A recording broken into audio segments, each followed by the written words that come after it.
Hello everyone, welcome to encoders. 2026 যারা BCA করতে ঢুকবে তাদের জন্য ভালো খবর। 2026 ম্যাকআউট সিইটির নোটিশ অলরেডি দিয়ে দিয়েছে গত শনিবার, মানে 2রা মে। আজকে 6 মে। নেক্সট 22শে মে তোমাদের লাস্ট রেজিস্ট্রেশন ডে, অর্থাৎ রেজিস্ট্রেশন চালু হয়ে গেছে। 22শে মে অবধি রেজিস্ট্রেশন চলবে এবং 31শে মে সিইটি এক্সাম, বাড়িতে বসে অনলাইনে সিবিটি টেস্ট। চলো দেখে নেওয়া যাক সিইটির বিষয়ে কি কি আছে, কি কি করতে হবে আমাদেরকে পারপাস স্টেপ। জাস্ট গুগলে গিয়ে তুমি লিখবে তোমরা ম্যাকআউট সিইটি 2026, এই ডিটেলসটা খুলবে। এই ডিটেলসের ওপর ট্রাস্ট করবে না, অফিসিয়াল সিইটির ওয়েবসাইটে ক্লিক করবে। এই হচ্ছে Maulana Abul Kalam Azad university of technology West Bengal, যেটা ডাব্লিউবিটি ছিল, অর্থাৎ ম্যাকআউট। এর আন্ডারে তোমরা বিসিএ ডিগ্রি করবে। এটা হচ্ছে আমাদের স্টেটের টেকনিক্যাল ইউনিভার্সিটি, যেখানে বিসিএ, বিটেক, এমসিএ যত টেকনিক্যাল ডিগ্রি আছে ইঞ্জিনিয়ারিং ফিল্ডের সব এখানে করানো হয়। তো তার মধ্যে একটা টেস্ট এক্সাম হচ্ছে common entrance test CET, MAKAUT CET. সবার প্রথম আমি হোম পেজে চলে যাই। হোম পেজ কি বলছে? সিইটি 2026 নোটিশ দিয়েছে, start of online application 2 May, closing of online application যেদিন শেষ হবে অনলাইন অ্যাপ্লিকেশন 22 মে, অর্থাৎ 22শে মে, এবং exam date of CBT or online admission test 31 May, অর্থাৎ মে মাসের 31 তারিখে তোমাদের পরীক্ষা হয়ে যাবে। তার মানে কোয়াইট শিওর জুনের 20 তারিখের মধ্যে বা জুনের 25 তারিখের মধ্যে তোমাদের রেজাল্ট বেরিয়ে যাবে। জুনের রেজাল্ট যদি বেরিয়ে যায়, গতবারের মতো ডিলে হবে না, জুলাইতে অ্যাডমিশন কমপ্লিট হয়ে যাবে, অ্যাডমিশন প্রসিডিওর ডান, কলেজে ভর্তি কমপ্লিট, অগস্ট থেকে ক্লাস শুরু। এই হচ্ছে পুরো সিইটির এবছরের ব্যাপার হবে। তো আমার বক্তব্য হচ্ছে সিইটি শুধুমাত্র কিন্তু বিসিএদের জন্য নয় বাবা, সিইটি বিভিন্ন এন্ট্রান্স এক্সামের জন্য, মানে এন্ট্রান্স দিয়ে, সিইটি এন্ট্রান্স দিয়ে বিভিন্ন ডিগ্রি কভার করা যায় ম্যাকআউটের আন্ডারে। প্রচুর degree, UG, PG, BSc data science, BBA, cyber security, প্রচুর ডিগ্রি। তো অত বেশি ডিগ্রি সম্বন্ধে না জেনে বিসিএ স্টুডেন্ট যারা, কারণ ওটাই আমি পড়াই, ওটাই আমি জানি, বিসিএ স্টুডেন্ট যারা তারা কিভাবে অ্যাডমিশন নেবে সিইটির মাধ্যমে, সেই ডিটেলস আমরা আজকে দেখে নেব। সবার প্রথম তোমরা দেখবে হাউ টু অ্যাপ্লাই, কিভাবে অ্যাপ্লাই করবে।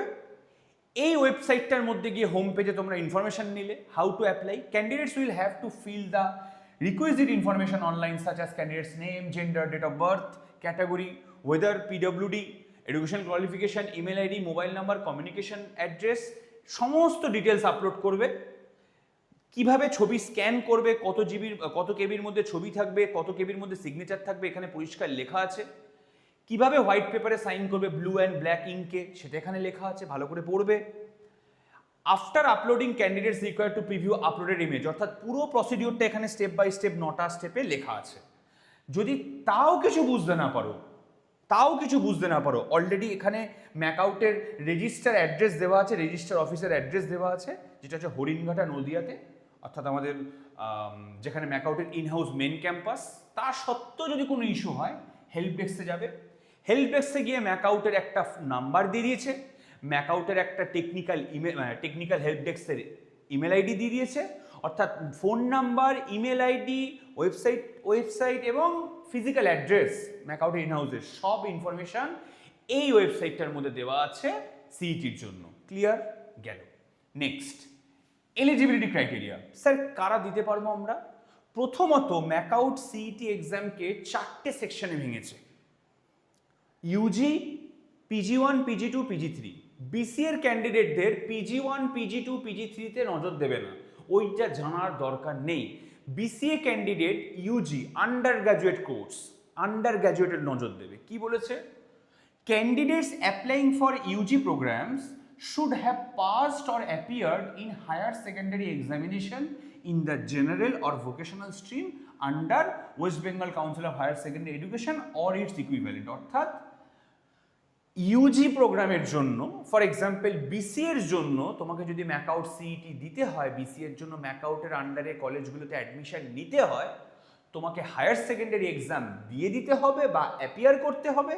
যেহেতু এখনো এক্সাম কমপ্লিট হয়নি, কেন তোমাদের রেজাল্ট বেরোয়নি এইচএসের, তাই অ্যাপিয়ারিং দেখাবে। এইচএসের রেসপেক্টে তোমরা অ্যাপিয়ারিং, তোমরা এইচএস দিয়েছো, এইচএসের রেজাল্ট বেরোনোর পরে এইচএস কমপ্লিট হলো, এইটুকু। এবং তার সাথে ভোকেশনাল ট্রেনিং যদি কেউ করে থাকো তারাও অ্যাপ্লিকেবল তাদের করেসপন্ডিং বোর্ডের রেসপেক্টে। এইবার এই যে নিচে 3-4টে কনসেপ্ট আছে, পিজির জন্য কি দরকার, এগুলো জানার দরকার নেই, ফরেন স্টুডেন্ট অ্যাপ্লাই করতে পারবে না, ইগনু বা ওপেন ইউনিভার্সিটি থেকে করলেও পসিবল। তো তোমাদের কোনো প্রশ্ন আসছে না বিসিএ ক্যান্ডিডেট, তো বিসিএদের জন্য এইচএস পাস করলেই হবে বা কোনো ভোকেশনাল ট্রেনিং পাস করলেই হবে, গেল। এবার আসছে তোমার স্কিম অফ এক্সামিনেশন। খুব বেসিক একটা স্কিম, একদম সাধারণ, খুব ইজিয়েস্ট এক্সাম এটা বলতে পারো। ইউজের জন্য 4টে টপিক এখানে দেওয়া আছে: general knowledge, logical reasoning, English, numerical ability. মানে ওই বেসিক ক্লাস 10 অবধি অঙ্ক ধরতে পারো, অ্যাপটিটিউড ধরতে পারো। বেসিক ইংলিশ, লজিক্যাল রিজনিংটা একটু নতুন তোমাদের কাছে, আর জেনারেল নলেজ তোমরা জানো। অনলাইন এক্সাম হবে। The online CET will be conducted on syllabus as detailed in the table above. এই সিলেবাসের উপর পুরো ডিটেল এক্সাম হবে। CBT online examination will be comprised of 50 question of MCQ type 2 marks each and will be of 60-minute duration, অর্থাৎ 50টা question থাকবে, প্রত্যেকটা question 2 number করে, কোনো নেগেটিভ মার্কিং নেই। 60 মিনিট টাইম, 1 ঘন্টা বাড়িতে বসে বা সাইবার ক্যাফেতে বসে ল্যাপটপ বা ডেস্কটপের সামনে ক্যামেরা অন করে পরীক্ষা দেবে, সৎভাবে পরীক্ষা দেবে। কোনো রকম কোনো গুগল, ChatGPT, মোবাইলের হেল্প, পাশের দাদার হেল্প কিচ্ছু লাগবে না বাবা। তোমরা 12 ক্লাস অবধি পড়াশোনা করেছো, মানে 12-13 বছর পড়াশোনা করে এসে এখন গ্র্যাজুয়েশনে ঢুকতে যাচ্ছ, তোমরা নিজেরা অনেক কিছু জানো। আর সব থেকে বড় কথা, যেটা সিইটি নিয়ে মিথ কিছু কিছু কোচিং সেন্টারের টিচাররা করে রেখেছেন, যে সিইটি এক্সাম ভালো করে না দিলে ভালো কলেজ পাবে না, তারা 1000, 1200, 1500 টাকা নিয়ে পড়াচ্ছে। তো বাবা, আমি জানি না তারা কিভাবে করতে পারছে। সিইটি এক্সাম একটা ম্যান্ডেটারি এক্সাম। আমি একটা জিনিস বলি, তুমি এখন সিইটি এক্সাম দিয়ে ঢুকছো, তোমার এক্সাম কমপ্লিট হবে, র্যাঙ্ক বেরোবে, র্যাঙ্ক বেরোনোর পর একটা অ্যালটমেন্ট লেটার বেরোবে। সেই অ্যালটমেন্ট লেটারে অনেক সময় ম্যাকআউট অপশান দেয় 4টে কলেজের, 3টে কলেজের বা একটা কলেজের। মনে করো তুমি টেকনোমেন সল্টলেক বা হেরিটেজে ভর্তি হবে, তুমি সেই কলেজটা সিলেক্ট করার অপশান পাবে। বা এই দুটো কলেজের জায়গায় তুমি যদি তোমার লোকাল কোনো কলেজে ভর্তি হতে চাও, সেটাও যদি ম্যাকআউটের আন্ডারে হয়, সিইটির আন্ডারে পড়ে, সেটাও তুমি ক্লিক করতে পারো। মোট কথা, সিইটির ফর্ম ফিল আপ করার পরে তুমি যে কলেজে পড়তে চাইছো সেই কলেজে ডিরেক্ট ফোন করো, ফোন করে বলো স্যার সিইটির ফর্ম ফিল আপ করে দিয়েছি, এবার আমি কি করব। আর যদি মনে হয় যে ফর্ম ফিল আপ করার আগে ফোন করবে, ফর্ম ফিল আপ করার আগে ফোন করবে, করো, কলেজে ফোন করো, কলেজ কি বলে শোনো, তারপর সিইটির ফর্ম ফিল আপ করো এবং এক্সামটা দাও। স্যার খুব ভালো র্যাঙ্ক করতে হবে, মজার বিষয় বলি একটা। প্রথমত সিইটি এক্সামে আমি গত 6 বছর ধরে বিসিএ ম্যাকআউট পড়াচ্ছি, অলরেডি 3টে ব্যাচ পাস আউট, 3টে ব্যাচ রানিং চলছে, এই ব্যাচ যেটা আসবে সেটা 7 নম্বর ব্যাচ আমার। তো আমি প্রত্যেকটা ছেলে মেয়েকে দেখি, কোনো একটা কলেজ, আমি এক্সাম্পল ধরছি টেকনোমেন সল্টলেক, টেকনোমেন সল্টলেকে হতেই পারে কোনো একজন স্টুডেন্ট ঢুকেছে যার র্যাঙ্ক সিইটিতে 100-র কম, মানে টপ 100-এর মধ্যে র্যাঙ্ক করেছে। আবার এরকম অনেক স্টুডেন্ট পাবে যে 4000, 4500, 3000 র্যাঙ্ক করেছে। স্যার তাহলে কি করে এত র্যাঙ্কের ডিফারেন্স?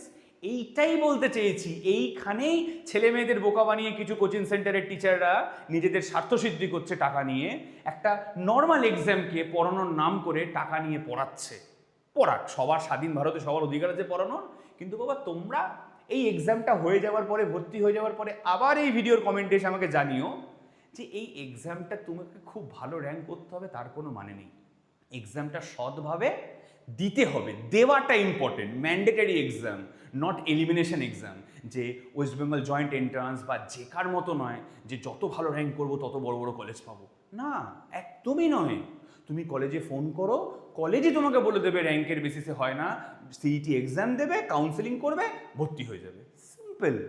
আর যা সিলেবাস দেওয়া আছে, general knowledge, numerical ability, logical reasoning, English, দরকার পড়লে আমি কিছু টপিকের ওপর ভিডিও বানিয়ে দেবো। আমি এখানে স্যাম্পল কোশ্চেন পেপারও দেখিয়ে দিচ্ছি, ম্যাকআউট স্যাম্পল কোশ্চেন পেপারও দিয়ে দিয়েছে। তাই তোমাদের প্রসিডিওর কি হবে? আর একটা কথা মনে পড়লো, অ্যাকচুয়ালি বিষয়টা হচ্ছে এরকমও ঘটে, এই যে ধরো 31শে মে সিইটি এক্সাম হয়ে যাবে, জুন জুলাইতে এক্সাম ডান হয়ে যাবে, জুন জুলাই নিয়ে পুরো প্রসিডিওর কমপ্লিট হয়ে ভর্তি হয়ে অগাস্ট থেকে ক্লাস শুরু হবে। তোমরা নিজেরা মিলিয়ে দেখো, আমি তো কোথাও চলে যাচ্ছি না, আমি তো অনলাইনেই আছি, তোমরা মিলিয়ে দেখো সেপ্টেম্বরেও স্টুডেন্টরা ভর্তি হবে। স্যার ওরা কি করে ভর্তি হবে? Same degree, same university, same registration, same ক্লাসে পড়াশোনা করবে। কি করে স্যার? ম্যাকআউটের একটা প্যাটার্ন আছে, ম্যাকআউটের একটা সিস্টেম আছে। সিইটি এক্সাম যদি মিস হয়ে যায়, তুমি 600 টাকা দিয়ে একটা কি ফর্ম ফিল আপ করতে হয় ম্যাকআউটে, সেটা কলেজকে বললে কলেজ করে দেয়। ওই ফর্ম ফিল আপটা করার পরে তুমি অ্যাডমিশন নিতে পারো, ম্যাকআউটে রেজিস্ট্রেশন হতে পারে। অর্থাৎ এক্সামটার ভ্যালু নেই তা নয়, এক্সামটা খুব ইম্পর্টেন্ট, কিন্তু এক্সামে র্যাঙ্ক করাটা ইম্পর্টেন্ট না, এক্সামটা সৎভাবে বসে দেওয়াটা ইম্পর্টেন্ট। তুমি যে কোনো ম্যাকআউটের টিচার, কলেজের টিচারকে জিজ্ঞাসা করবে, তারা সেম কথা বলবে, আমি পড়াচ্ছি বাবা এত বছর ধরে। এর মাঝখান থেকে কি হচ্ছে বলো তো, তোমরা এইচএস পাস করেছো, তোমরা জানো না, তোমাদের অনেক মানে ধোঁয়াশা আছে, স্যার কি করে ভর্তি হবো, কি সিইটি হবে, সিইটি পারবো কি পারবো না, প্রিপারেশন নেবো। মাঝখান থেকে কিছু টিচার এসে ইনকাম করে বেরিয়ে যাচ্ছে। তো সাবধান এই সমস্ত টিচারদের থেকে। চলো, সিলেবাস কমপ্লিট, সিলেবাস দেখা শেষ। অ্যাপ্লিকেশন ফিস কত দেখে নিই বাবা। দেখো 600 টাকা বললাম, দেখো 600 টাকা for general and OBC category, আর আদার্স ক্যাটাগরির জন্য 300 টাকা। অনলাইনে পেমেন্ট করতে হবে, অ্যাপ্লাই করলেই হবে, মানে এখান থেকে অ্যাপ্লাই অনলাইনে ক্লিক করলে পরপর অ্যাপ্লাই করতে পারবে। খুব বেসিক অ্যাপ্লাই, খুব বেসিক প্রসিডিওর। আগে ওয়েবসাইটে গিয়ে ভালো করে পড়ে নেবে, ইনফরমেশন বুলেটিনটা ডাউনলোড করে দেখে নেবে কি কি বলেছে, তারপরে গিয়ে অ্যাপ্লাইটা করবে, দেখবে সুবিধা হবে। আর এখানে সেরকম ইনফরমেশন দেওয়ার কিছু নেই। এবার তোমাকে আমি স্যাম্পল কোশ্চেন দেখিয়ে দিই কয়েকটা। এই ইনফরমেশন বুলেটিনে গেলে এখানে কোন কোন ইউনিভার্সিটি আছে, কোন কোন কলেজ আছে, তার লিস্টও দেওয়া আছে। ঠিক আছে, আপাতত যেটা কোশ্চেন দেখার সেটা দেখাই। এই হচ্ছে ইনফরমেশন বুলেটিন। এখানে সমস্ত এক্সামের কোশ্চেন অ্যান্সার দেওয়া আছে, সমস্ত এক্সামের ক্রাইটেরিয়া বলা আছে। দেখো 3 ধরনের এক্সাম হয়, PG1, PG2, PG3, ইউজি। এবার একটা বিষয় দেখো, ইউজি মানে হচ্ছে এতগুলো degree, BSc mathematics, BSc IT, BSc IT data science, IT cyber security, BSc food science, BSc robotics, BCA, BBA hospitality management, কত কিছু আছে। নেক্সট পিজি প্রোগ্রামের জন্য দেখো list of inhouse PG program, ইনহাউসের জন্য কতগুলো পিজি প্রোগ্রাম হয় দেখো 17। আবার আর একটা লিস্ট হবে, সেকেন্ড লিস্ট দেবে, এটা আবার সেকেন্ড লিস্ট 29টা পিজি প্রোগ্রাম। তো আমার বক্তব্য হচ্ছে ম্যাকআউট এতগুলো ডিগ্রির পরীক্ষা একটা এন্ট্রান্স এক্সামের মাধ্যমে নিচ্ছে। এখানে কোন কোন বোর্ড এলিজেবল এইচএস এর পরে, সেই বোর্ডগুলোর নাম দেওয়া আছে। তো ম্যাকআউট যে এতগুলো করে কোশ্চেন, এই এতগুলো করে ডিগ্রি একটা এন্ট্রান্স এক্সামের মধ্যে নিচ্ছে, তার মানে বুঝতে পারছো এটা একটা ম্যান্ডেটারি এক্সাম। বসে সৎভাবে পরীক্ষা দাও, প্রচুর লোকজন তোমাকে শিখিয়ে দেবে, টেলিগ্রাম থেকে অ্যান্সার নিয়ে হ্যান ত্যান করে, বাবা করো না। সাধারণ একটা এক্সাম, ভদ্রতা রেখে নিজের জীবনের শুরুটা সৎভাবে করো, কোনো রকম কোনো ট্র্যাপে পা দিও না। আমি বলেই দিচ্ছি, কোনো রকম কোনো আমার সাথেও কন্ট্যাক্ট করতে হবে না। তুমি আমার ভিডিওটা দেখার পর তোমার যদি ইনফরমেশন হয়ে যায়, তুমি নিজে নিজে পুরো কাজটা করতে পারবে। কারোর ওপর বেশি ট্রাস্ট করতে যেও না, তুমি নিজে করো, সেলফ ডিপেন্ডেন্ট হও। অনলাইনে অ্যাপ্লিকেশন করো, ফিস পেমেন্ট করো, ফর্ম ডাউনলোড হয়ে যাক, কনফার্ম যে কলেজে পড়তে চাইছো সেই কলেজে ফোন করো, কলেজে ফোন করে বলো স্যার সিইটি এক্সামের জন্য ফর্ম ফিল আপ করে দিয়েছি। বাড়িতে বসে ল্যাপটপে ফাঁকা ঘরে, কেউ থাকবে না পাশে, সেরকম জায়গা বসে এক্সাম দাও। তুমি যদি 50টা এক্সামের মধ্যে 20টাও অ্যান্সার করতে পারো তাই অনেক, কোনো নেগেটিভ মার্কিং নেই। 100-র মধ্যে তোমাকে প্রচুর নাম্বার পেতে হবে না। ম্যান্ডেটারি এক্সাম মানে এক্সামে বসাটা ইম্পর্টেন্ট, এক্সামে কত স্কোর করছো সেটা ইম্পর্টেন্ট নয়। আবারও বলছি, তারপরেও বলছি, যদি মনে হয় তোমাদের স্যার তাও প্রিপারেশন করে বসবো, আমি ফ্রি মেটেরিয়াল দিয়ে দেবো, সেটা ভিডিওতে আপকামিং ভিডিও দেখতে পাবে। তো আপাতত কিছু কোশ্চেনের স্যাম্পল দেখি। কোশ্চেনগুলোকে যদি একটু ভালো করে দেখো, আর জিও স্টেশনারি স্যাটেলাইট অর্থাৎ কাইন্ড অফ একটা জিওগ্রাফির কোশ্চেন দিয়েছে। আর scientific study of dust, study of heat, scientific study of very low temperature, এটাও কাইন্ড অফ জিওগ্রাফির question. Next X ray, R ray, cathode ray, infrared, sun ray, which is not an electromagnetic wave, ফিজিক্সের question. Which of the following currencies was in circulation in the Mauryan empire, অর্থাৎ মৌর্য সাম্রাজ্যের সময় কোন মুদ্রা চলতো, ইতিহাসের question. Which one of the following royal emblem was of the Cholas, অর্থাৎ চোল সাম্রাজ্যের রয়্যাল এমব্লেম কি ছিল, এলিফেন্ট, হর্স, টাইগার, লায়ন, ইতিহাসের কোশ্চেন। চলো, মহাভারতের থেকে কোশ্চেন দিয়েছে, মেডিসিন থেকে কোশ্চেন দিয়েছে, ঠিক আছে। নর্মাল ব্রিটিশ ইন্ডিয়ার কোশ্চেন কি, name from the following which was not a plantation industry in British India, ইতিহাসের question. What is breakbone fever, ঠিক আছে, মেডিকেলের কোশ্চেন। তো আমার বক্তব্য হচ্ছে একটা এক্সামে যদি এত ভাস্ট জেনারেল নলেজ দেয়, কোন টিচার প্রিপারেশন করাবে? সরকারি চাকরির জেনারেল নলেজের পড়ার জন্য, মানে সরকারি চাকরি যারা প্রিপারেশন করে এসএসসি, সিজিএল, সিএইচএসএল এর জন্য, তারা 2 বছর 3 বছর ধরে রেগুলার নিউজ পেপার পড়ে তারা একটা জিকে নলেজ তৈরি করে, তাও তারা ভালো রেজাল্ট করতে পারে না। জেনারেল নলেজ টপিকটা এরকম। আর তোমাকে কোনো একজন টিচার 1 মাস পড়িয়ে টাকা নিয়ে জেনারেল নলেজ শিখিয়ে দেবে? বাবা, তাহলে তো অনেক কিছু হয়ে যেত পশ্চিমবঙ্গে। তো এরকম হয় না বাবা, খুব সিম্পল। তুমি পরীক্ষা দিতে বসো, আরে ক্যাপিটাল জিজ্ঞাসা করে। আমি এরকমও কোশ্চেন শুনেছি স্টুডেন্টের কাছ থেকে যে দাদা ক্যাপিটাল জিজ্ঞাসা করেছে কোন একটা রাজ্যের। তো বসো পরীক্ষা দিতে, তুমি অলরেডি ক্লাস 12 অব্দি পড়েছো, মানে কিছু না কিছু জানবে। বেসিক কম্পিউটার মাউস ফাউস থেকে কোশ্চেন আসে, একদম চাপ নেবে না। খুব ভালো এক্সাম হবে। Thank you.